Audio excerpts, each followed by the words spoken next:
and on. A comedy pub crawl as well. Thank you very much indeed, but look up high on the right-hand side now, because it's time to get some action, some tumbles and turns, some flips and rolls in the sky. And this is coming to you from Richard Goodwin, not in his muscle biplane, but a new aircraft, the J-Pit, and I'll tell you a little bit more about that in a moment. But it is, of course, a pit special, and the inimitable way that Richard Goodwin does his flying, using all the energy and power available. And while he's using all that height at the moment, he'll come back in with a slightly different arrival. He normally, of course, arrives on the side.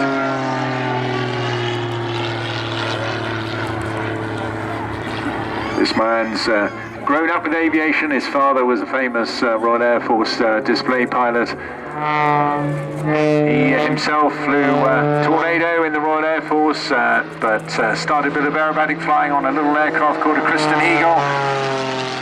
Then built his own pit special, G-Whiz, the muscle biplane, and now again taking that evolution further forward. This aircraft brand new on the circuit this year. First flew in February of this year with redesigned wings. Now here he is in a classic bit of Goodwin flying, upside down in a flat turn, using a bit of rudder there to keep him going, and all the blood rushing into his head. A most uncomfortable feeling.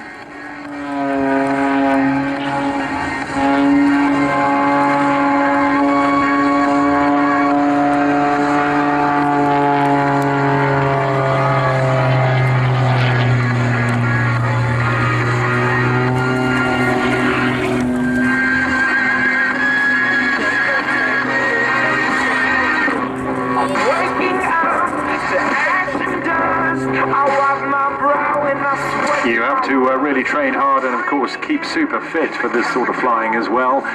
No matter how experienced you are, if you don't do this a couple of times a week, then you lose the ability to withstand the massive variations in positive and negative G that are going on in the cockpits. Right up there in terms of strength as well, particularly in your arms and in your neck. Tumbling through the sky there. And of course, very busy in the cockpit as well, with the stick and also the rudders going all over the place as he does his best to both go into these maneuvers and then, of course, rapidly recover from them. It's pretty standard in a lot of flying training, of course, to put aircraft into unusual maneuvers, because you should be trained at all times to recover from them if you inadvertently enter such a thing. He's got all sorts of favourites here. His Tower of Power will be coming up a little later on, but he loves his pinwheel, of course, when he spins it on its side, and double hammerheads. But it's also, you'll get him to see literally hovering this aircraft in the sky, just using whatever power or gyroscopic manoeuvre there is left in the airframe.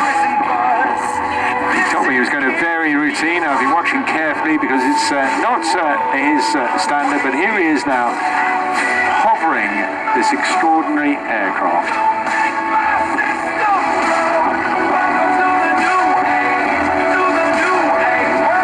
The new wings you see there, new blade wings,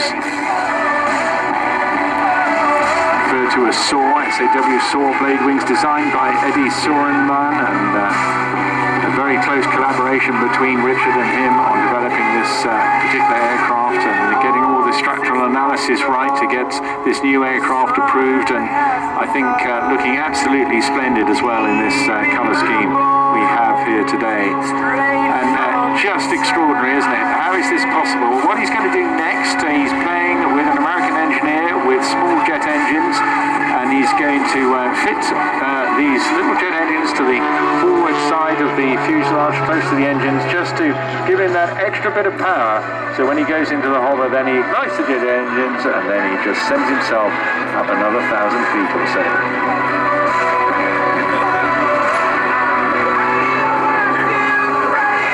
Tells me that it's a little bit heavier in pitch, this aircraft, but has got a much improved roll rate.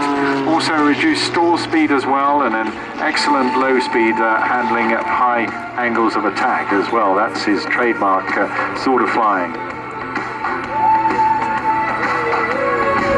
Slightly improved engine, a modified Low-Coming 0540 as well, with a big MT prop on the front end, giving him an extra 20 horsepower or so compared to the red muscle biplane that you would normally be seeing here. Again, like so many, doesn't fly in a straight line very often, prefers to put in as many rolls and maneuvers as he possibly can. Keeps us all alert, including himself. The extra assistance he got with that modified engine is it's a little bit lighter than his last one as well, whilst giving him a little bit of extra power at the same time. Got a bit of a way to go yet before he gets those jets fitted on this, but something we're very much looking forward to.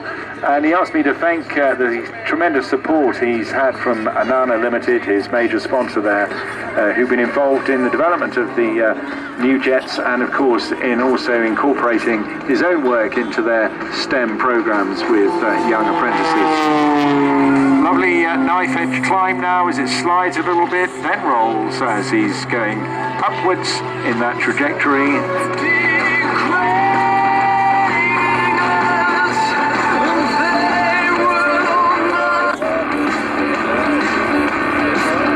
And now he'll just be rechecking halfway through this display his T's and P's, making sure there are no other issues with the aircraft, letting the engine just recover a moment, a little bit of cooling time, and then he'll use all that altitude, the extra power in the engine and the speed as he comes down, putting in a few turns just for a bit of effect and fun, and then giving him the energy he needs for his tower of power. There you see reversing the roll again and reversing it the other way.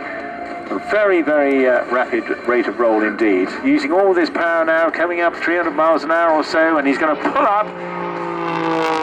Here, G coming on very shortly. He tense his stomach muscles and his legs to try and stop the blood rushing to his feet.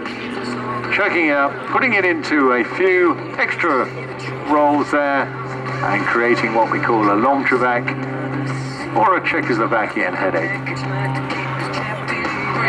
Letting it drift back through its smoke and then tumbling. All under control though at the same time. Rapidly reassessing his own body, speed, checking all the time. And of course 10 minutes of this, it's a bit like being in a washing machine at fast spin. Is about all you can endure. You need to take a break. It's all high performance stuff, this.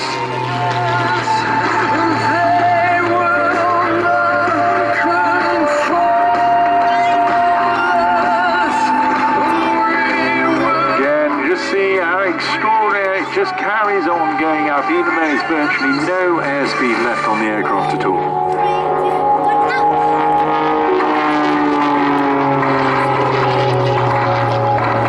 Consummate professional. He did an engineering degree before joining the Royal Air Force, and of course he's using both that aviation experience and of all the engineering skill he has into redesigning these aircraft and getting the absolutely maximum he can.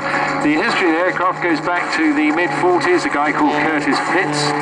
He developed these, and they went on to dominate aerobatic competition right throughout the 60s and the 70s. Made famous in the 40s by a lady called Betty Skelton in her little stinker, as she called it. And then, of course, not just around the world, but in Britain as well, famous teams like the Rothmans and expert pilots like Brian Lacombe really making these aircraft a big marker. Now into that pinwheel maneuver, almost a sort of flat spin style, not quite getting it on its edge, but again, almost he's flying it to its extreme, but spinning a standard training maneuver to ensure that pilots are able to recover an aircraft from any unusual position. And again, throwing it over itself, using the stick and the rudder to absolute maximum benefit.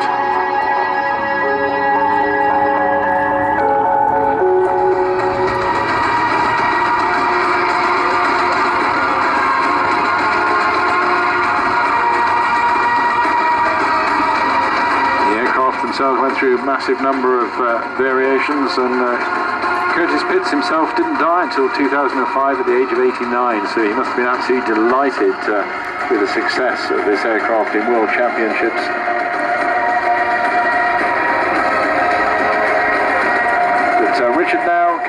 round for his final pass, I'm pretty sure. And this will be more of a trademark Goodwin flyby.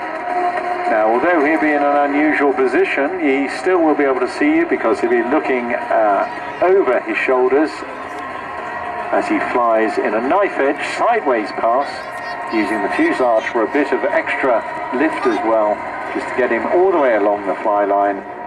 Boys and girls, mums and dads, you know what to do. Whatever you've got, get your programs up in the air and give Richard Goodwin in the pits, J-Pit, a very special Southport farewell. An absolutely outstanding display from a very, very dedicated aerobatic air display performer indeed.